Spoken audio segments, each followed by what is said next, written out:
Bromo Seltzer presents The Adventures of Ellery Queen.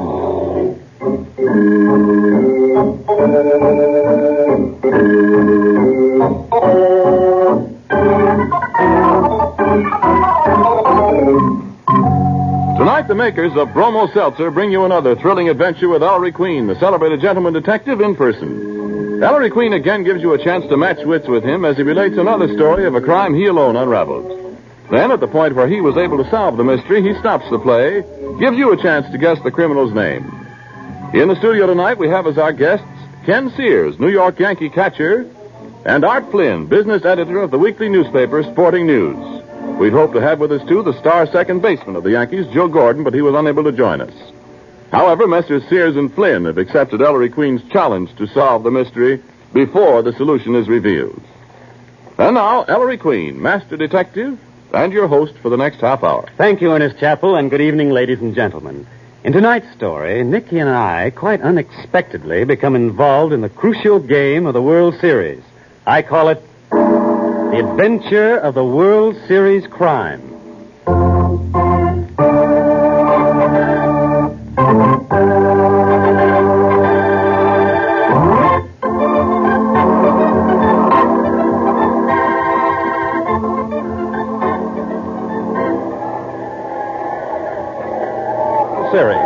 You all know what's happened. The Eagles won the first 3 games. Then the Larks came back to take the 4th and 5th games, and now the Larks are leading in the 6th game 3-2. Here's the pitch. Ball 4. That's a walk for Henderson. Fills the bases for the Eagles. 2 out. We'll see now. Oh, here's the great Sparks himself coming to bat. Now let's see. A hit will score 2 runs. The Eagles will win 4-3, and the World Series will be over. But if the Larks can stop Sparky again, the series will be all tied at 3 games apiece, and the payoff game tomorrow, there it is, strike 1 on Sparks. You know, everybody's asking what's happened to Sparky. Champion batter of the major leagues, he was an Arkansas tornado in the first 3 series games, hit over 500, won the first 3 games for the Eagles almost single-handed, and then he folded. Here's the pitch, strike 2. Strike 2. Well, Sparky didn't get a hit in the 4th game or the 5th. And today, in 3 official tries, the great Sparks has popped up once and struck out twice with men in scoring positions. There it is. Ball 1. That's 1 and 2 on Sparky. You know, there's some ugly rumors around, but take it from your Uncle Ted, they're just malarkey. You know, you've heard them. That Sparky's been drugged, Sparks was sold out to the gamblers. It's all... Here it is. Strike 3. Sparky didn't even lift his bat off his shoulder. He's out. Well, that's the game, folks. Ties it up at 3 games apiece. But what's happened to Sparks? Mr. Dayton, owner of the Eagles, wants to know. Mac McClune, fighting manager of the Eagles, wants to know. What's happened to Sparky?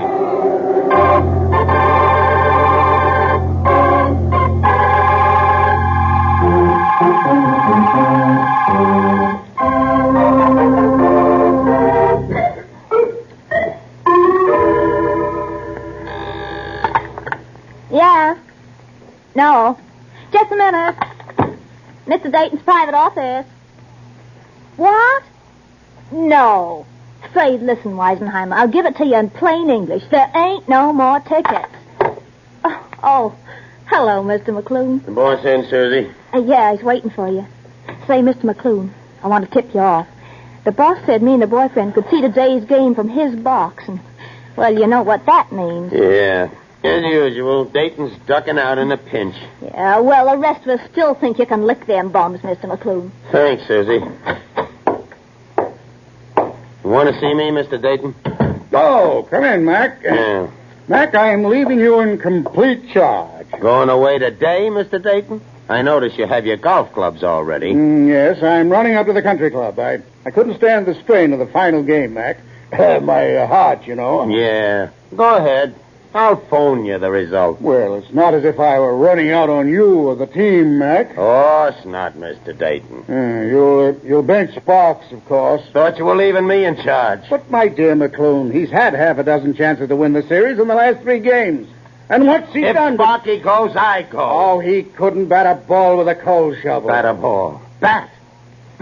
Oh, what a fool I've been. Of course, the bat. What are you raving about, Mac? Look, Mr. Dayton, if your heart can stand the strain of making one phone call before you go out to play golf, just one, mind you, we can still win this series. A phone call? I want a detective. Pay any fee he asks, but have him here in 15 minutes. A detective? What detective, Mac? The best in the world, Mr. Dayton. If there's one man can save this World Series for us, it's Ellery Queen.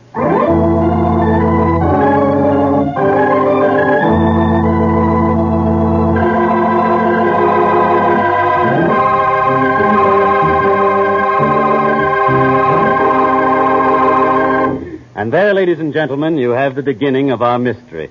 We'll be back in just a moment to tell you more. But first, Ernest Chappell. You know, nobody minds hard work these days because we're working for victory. But what are you going to do when you're stopped by a common sick headache? Miss Edith Hyde of Fremont Avenue, Los Altos, California, has the answer to that. She writes, I work at the Red Cross 7 hours a day, 5.5 days a week, and spend what time I have left practicing my music. This constant work and study is quite a strain, and sometimes I get a common sick headache and my nerves feel on edge.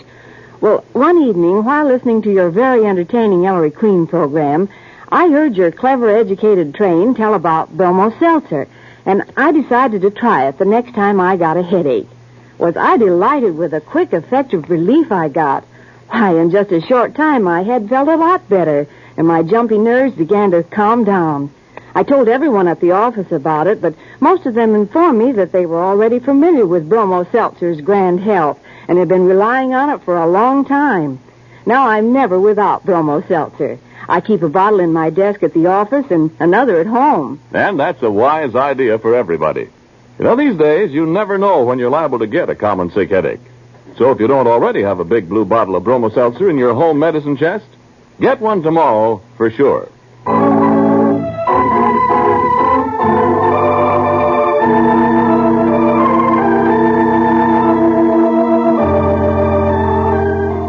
And now back to our mystery. In answer to Mac McClune's phone call, Ellery, Nicky, the inspector, and Sergeant Veely have just arrived. Hello, Mac. Hello, Ellery. You know my father, Inspector Queen. Inspector. Hiya, Mac. Sergeant Veely. Hi. And this is my secretary, Nicky Porter. Hello. Miss Porter. When they heard you wanted me on a case, Mac, I couldn't shake them off. There's anything we can do to help the Eagles win, Mac. Thanks, Inspector Queen. We're Eagle fans, all of us. We need 'em all, Miss Porter. I got a week's salary on the Eagles, Mac. You and a flock of others, Sergeant. Where's Mr. Dayton? In a place where he won't bother us. Ellery, if you can solve a mystery in 3 hours, we've still got a chance to win.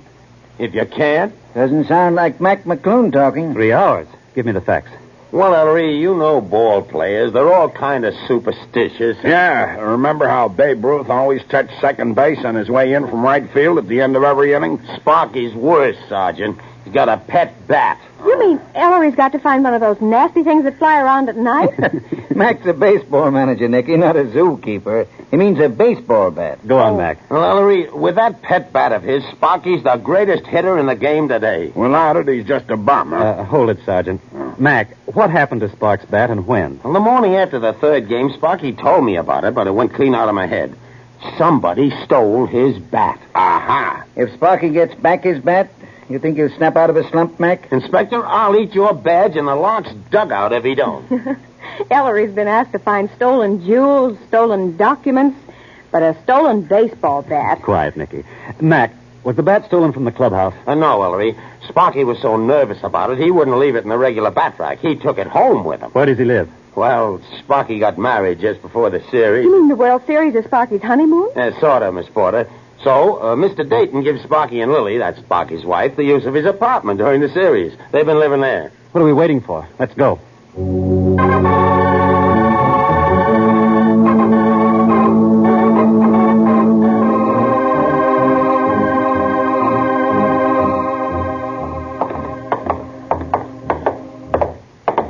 Here's Dayton's apartment, Inspector.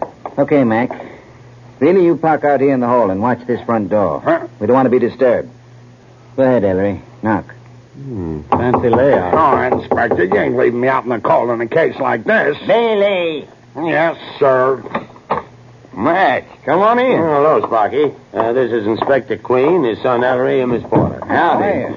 I'm going to meet the missus. Lily, Hi, Spark. Hiya. Gee, it's awful good of you folks to help Sparky. I reckon I'm past being helped, Lily. Maybe not, Mr. Sparks. When did you first discover your bat was stolen? Well, Mr. Queen, I always put the bat in the hall closet there. The first thing I woke up the morning of the fourth game, I looked in the closet, and Uncle Sam, that's my pet name for the bat, you see. Sparky calls everything we own by a pet name, Mr. Queen. There's a skunk back home that bothers the chickens. Sparky calls him Hitler. I'm beginning to like you, Sparky. The bat was missing, Sparky, when you first looked in the closet that morning? No, Inspector. That time Uncle Sam's standing there all right. But then all that morning we have visitors, and when they go away and Lily and me get ready to mosey over to the ballpark, why, I open the closet door and Uncle Sam's gone. How many visitors did you have? Wasn't it 3, Lily? Oh, 4, Sparky. 4 visitors. Well, that means one of them must be the thief. I reckon so, Miss Porter. I wasn't counting Mr. Dayton, Lily. He's not exactly a visitor, this apartment being his'n. Oh, Mr. Dayton come first. He forgot to take his golf bag with him when he gave up this apartment. So he comes to pick it up. Tell Mr. Queen who the other 3 were, Sparky. Okay, Mac. First there was Pagoli. Pagoli? The big-time gambler? I smell a rat. And what did Mr. Pagoli want? Well, it's sort of personal. Oh, now, Sparky, you mustn't hold anything back if when you want Mr. Queen to help. Lily's right, Sparky. Well, Mac, Now, I look don't here, know. Ellery. Sparky's the idol of sports fans all over the country, and he deserves to be. He sets a good example for the kids. Don't drink, don't smoke, a square shooter, but he's got one weakness that's going to get him in a heap of trouble. It already has. I know. I read about it in the papers. Well, that's where Pagoli fits. Gambling. Looks that way, Dad. The commissioner had you on the carpet about it, didn't he, Sparky? Yeah, Inspector. But Sparky won't listen. He wastes most of his dough paying off. Oh, gee, I've tried so hard to make him stop. I even refused to marry him until he promised to quit. Only he didn't quit. I reckon you'll have to excuse me. Lily. Be a good girl, Nicky, and keep Mrs. Sparks company in the next room. All right, Ellery. So you owe Pagoli money, Sparky, and he came here yesterday morning to collect, hmm? When you start talking about gambling, Sparky shuts up like a clam. Guess who's outside asking to see Sparky, Ellery? Speak of the devil, Sergeant. Huh? A big shot Pagoli. Bring him in, Veely. All right, Inspector. Step into the parlor, Mr. Fly. Be careful with your hands, you. Oh, I beg your pardon, Mr. Sparks. I come back tomorrow, eh? Well, now, I don't know. Tomorrow'll be too late, Pagoli. Inspector Queen, I not see you at first. In an umpire's eye, you'll not see him. Be careful how you talk, Mr. Veely. Sergeant Veely to you, pig. My business with Mr. Sparks, it can wait. I go now. Oh, wait, Mr. Pagoli. What do you want? Well, seeing how things are, maybe I better tell the truth. The truth? You told me Pagoli came to see you the other day about the money you owe him, Sparks. Well, I didn't want to worry you, Mac. Mr. Pagoli here, Take care of what you spill, Hick. he was willing to forget my IOUs if... Mr. Sparks, I warn you. If what? If I threw the series, Mr. Queen. So that's it, Pagoli, you dirty backstabber. You shot that right, Pagoli? Oh, it's dropped. Now I'll give you a demonstration of the famous Veely. Say, Uncle. That's better. Fireworks over? Now, Mr. Pagoli, did you have any bundles or packages with you when you visited this apartment the other day? All of a sudden, don't talk English, huh? No, he didn't have, Mr. Queen. You're sure, Sparky? Did he wear a topcoat? No, sir. Okay. Head him out, Veely. Put a tail on him, though. I think we'll be seeing more of Mr. Pig. Come on, pig. Back to your style. Sparky, who were the other 2 visitors you had? Who came after Pagoli? After Mr. Pagoli comes Collins. Collins. Manager of the Larks? Yep, and after Collins comes Buck Fisher. Fisher's the first baseman on your own team, Mac, isn't he? Yeah. Sparky beat Buck out of the batting championship by 3 points. Less than 2 hours left. Time's running out. Dad, you and Mac tackle manager Collins of the Larks. Nicky and I will call on the vanquished Eagle batsman Buck Fisher. You'll find both of them at the stadium now, Ellery. Good. That saves us time. Dad, we check with each other at the stadium. Sparks can give us the other details on the way over. Hurry.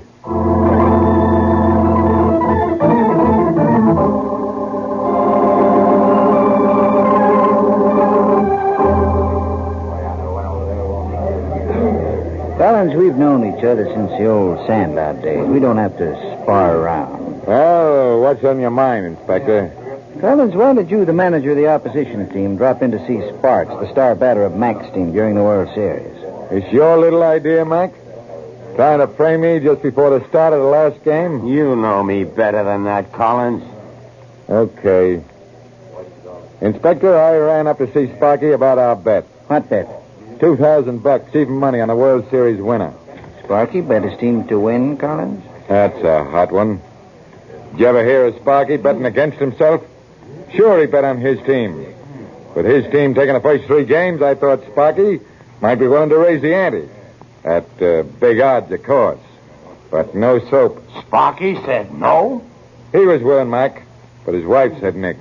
Collins, were you wearing a top coat that morning? Who, me? A top coat in this weather? Did you have any bundles with you? Criminy, no. Say, what's this all about anyway? Forget it. Come on, let's go, Mac. Just a minute, Inspector. Collins. Yeah, Mac? Who you pitching today? See tonight's paper.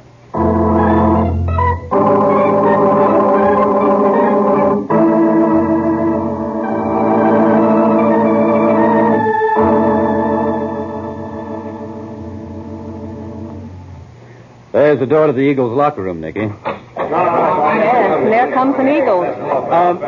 Excuse me, are you Buck Fisher? Yeah? See you out in the field, fellas. Who are you? What? Don't you know Ellery Queen? Never heard of him, lady. Hey, you're not the new sports writer for the Herald, are you? Strike. No, Fisher, I'm a detective. Detective? What goes? A few simple questions, Mr. Fisher. Why did you pay a visit to Sparks the morning of the 4th game? Well, Sparky and I had a bet all season on who'd wind up with the best batting average. Sparky won by 3 points. 10 is Hyde. And I saw him do it. Made 5 hits in the last game of the season. So what? So, why'd you drop in to see Sparky that morning, Fisher? Oh, we had another bet. Who'd get the most hits in the series? Sparky hit like a house afire the first 3 games, but I figured he'd fold. So that morning I comes up and I says, Sparky, how about doubling the bet? Did he, Fisher? He says yes, but his wife says no. So what's the matter, Sparky? Cold feet? Well, Sparky says okay. Yeah, then his wife starts the waterworks, so I beat it. But the double bet's on. Oh, there's a signal for batting practice. I gotta go out and cloud a couple. Oh, Mr. Fisher, Yeah? did you wear a top coat that morning or carry any packages? What? No. Miss Porter, why did you ask Fisher those last 2 questions? If you can ask him of Pagoli, Mr. Queen, I can ask him of Fisher. That's what I thought. Come on, Miss Copycat. Let's find Dad.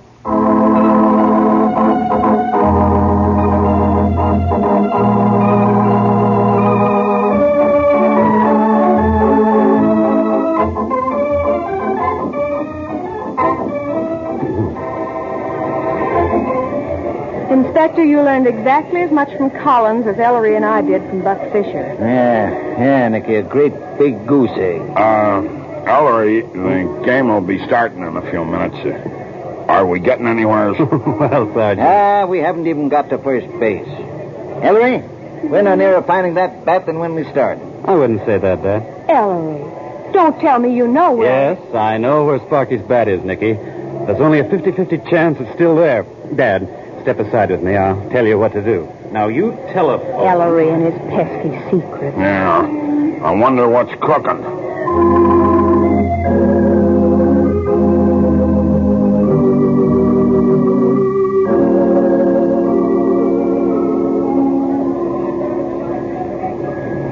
Nearly 2 hours since Dad made that phone call, Nicky, and no sign of anybody. You'll wear out the sidewalk, Ellery. 2 hours waiting at the ball player's entrance, and we could have been inside with Dad and Veely watching the game.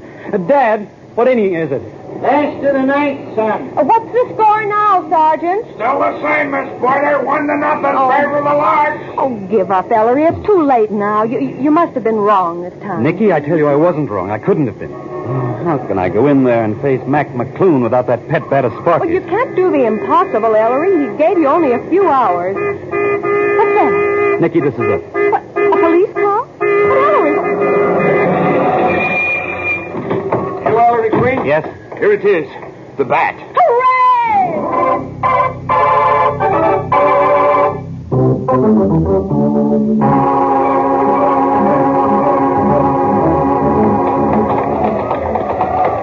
Mac, we've got it. Are we in time, Mr. McClune? By the snakes of St. Patrick, it is. It's Sparky's bat. Hey, Sparks! Floyd, call Sparky back. He's on his way to the plate. Right. For the police department. Hank, how's it stand? Oh, we're behind, Inspector. Same as yesterday. 1-0 last. The ninth base is full. 2 out and Sparky up. Sparks get a hit. Any hit will drive in 2 runs. And we win. Sparky, take the lead out of your feet. Hey, what is it, Mac? You're not benching. Your bat, Sparky. Your own bat. Here. Now go on out there and use it. Uncle Sam. Don't you worry, Mac. Good old Uncle Sam won't let you down. One side, fellas.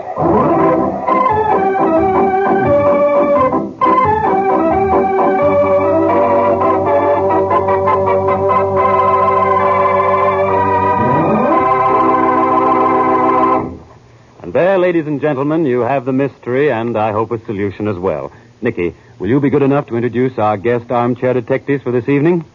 Well, Ellery, our guests tonight are certainly the right men to try to solve this mystery, because both of them know just about all there is to know about baseball. And when I tell you who they are, you'll see what I mean. Our first guest is Ken Sears, catcher of the New York Yankees and son of Ziggy Sears, famous National League umpire. You can be sure that when the Yankees meet the St. Louis Cardinals for the first World Series game October 5th, more than a few eyes will be watching Ken Sears. All right, Nicky, I'll agree the first guest knows baseball. But what about the second? Well, our second guest isn't a ball player, but that doesn't mean he doesn't know about baseball. He's Art Flynn, business manager of the Sporting News, the Bible of the baseball world. Mr. Flynn has been with the Sporting News for 16 years and has covered every World Series in that time. Mr. Flynn says that the Sporting News has a tremendous international circulation, since so many of its old readers are now in the service, but still yelling for their copies. And, incidentally, they get them. And now, Ellery? Mr. Sears, I have 2 questions for you this evening. Number 1, where did I find Sparky's bat? And 2, who stole it? Well, Mr. Queen, I believe you found that bat in Mr. Dayton's golf bag. Mr. Dayton's golf bag. And how did it get there? Well, I believe Mr. Dayton visited Sparky's apartment that morning, and I believe he stole that bat and went out to the golf course to play golf and missed that last game of the World Series. Mm-hmm. Thank you very much, Mr. Sears. And now, Mr. Flynn, where did I find Sparky's bat and who stole it? I think I've got to agree with Ken Sears, Ellery, that he found it in the golf bag because no one had a top coat.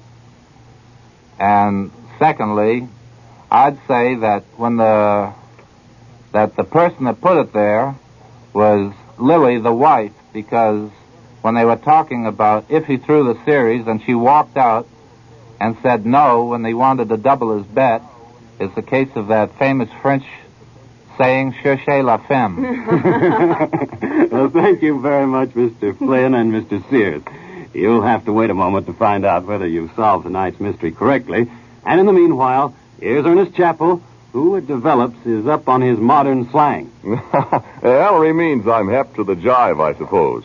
And all because I happened to mention to him that when you have a headache, you just can't be on the beam. In other words, you don't feel 100%. But if you're hep, that is to say, if you know your way around, the chances are that you know our Bromo Seltzer gives quick, effective relief from the 3-way misery that may often accompany a common sick headache. Yes, Bromo Seltzer acts 3 ways, on head, nerves, and stomach. Try Bromo Seltzer the next time you have a common sick headache. See how quickly it has you cooking with gas. Or, as we old fogies say, feeling more like your old self again.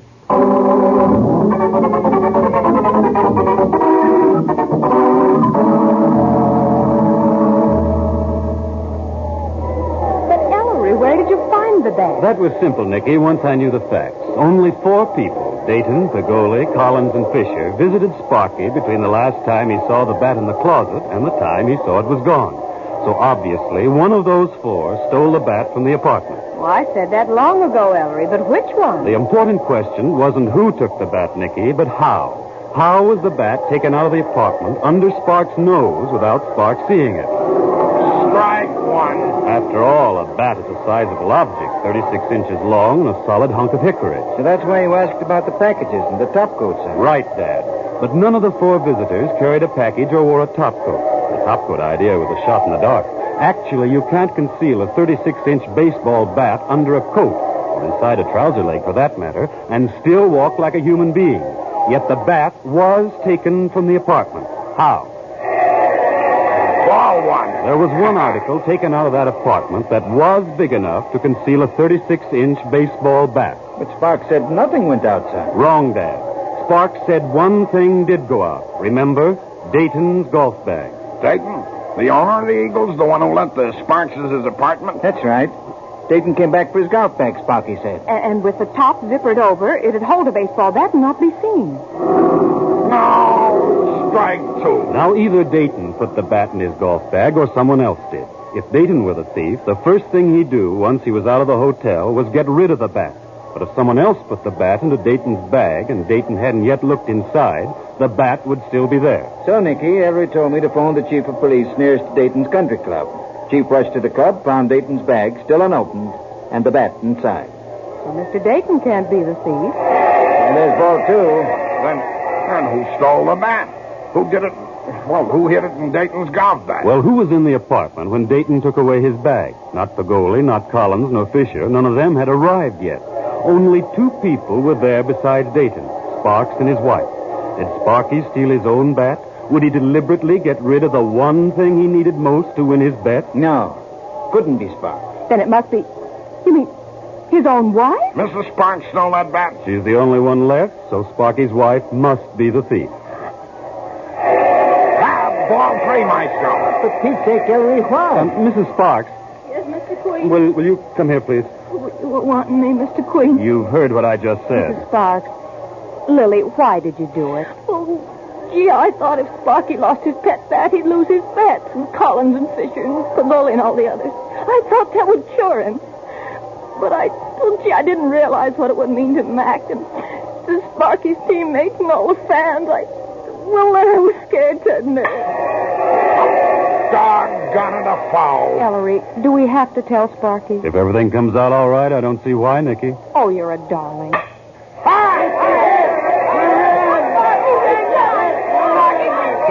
Don't forget Uncle Sam. Uncle Sam came through in the clutch, and he always will.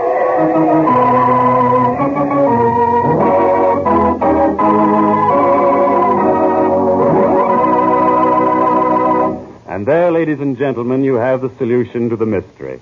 I want to thank Mr. Sears and Mr. Flynn for appearing as guest armchair detectives this evening. We want especially to compliment Mr. Flynn on his skill in solving the crime. We have for both Mr. Sears and Mr. Flynn a personal gift from Bromo Seltzer, also an autographed copy of my latest mystery anthology, The Female of the Species, and a subscription to Ellery Queen's Mystery Magazine. In just a minute, Ellery will be back to tell you about next week's mystery. Meanwhile, here's a friendly tip from an old pal, our famous talking Bromo Seltzer train. Fight headache 3 ways. Bromo Seltzer, Bromo Seltzer, Bromo Seltzer, Bromo Seltzer. Why, yes, fight headaches 3 ways with Bromo Seltzer. You see, common sick headaches may often affect you 3 ways: pounding head, nerves that jingle, jangle, jingle, and upset stomach. So it seemed sensible to take Bromo Seltzer, which is scientifically designed to fight all 3. Yes, Bromo Seltzer gives quick relief from that pain in your head. Bromo Seltzer helps calm jumpy nerves. Bromo Seltzer helps settle upset stomach. Now you can take Bromo Seltzer while it's still fizzing or after it settles down. Use it only as directed on the label. For frequent or recurring headaches, see your doctor. When it's a common sick headache that has you feeling miserable, let our talking train tell you how to lick it. Fight headache 3 ways. Bromo Seltzer, Bromo Seltzer, Bromo Seltzer, Bromo Seltzer, Bromo Seltzer. Say, Ellery, come on back here a minute. You got anything to say before we close up this shop? Yes, I have, Chappie. Well? Ladies and gentlemen, because you had asked for them, during the summer months, we brought you what we felt were the best of the Ellery Queen mysteries broadcast during the last 5 years. Tonight's story marks the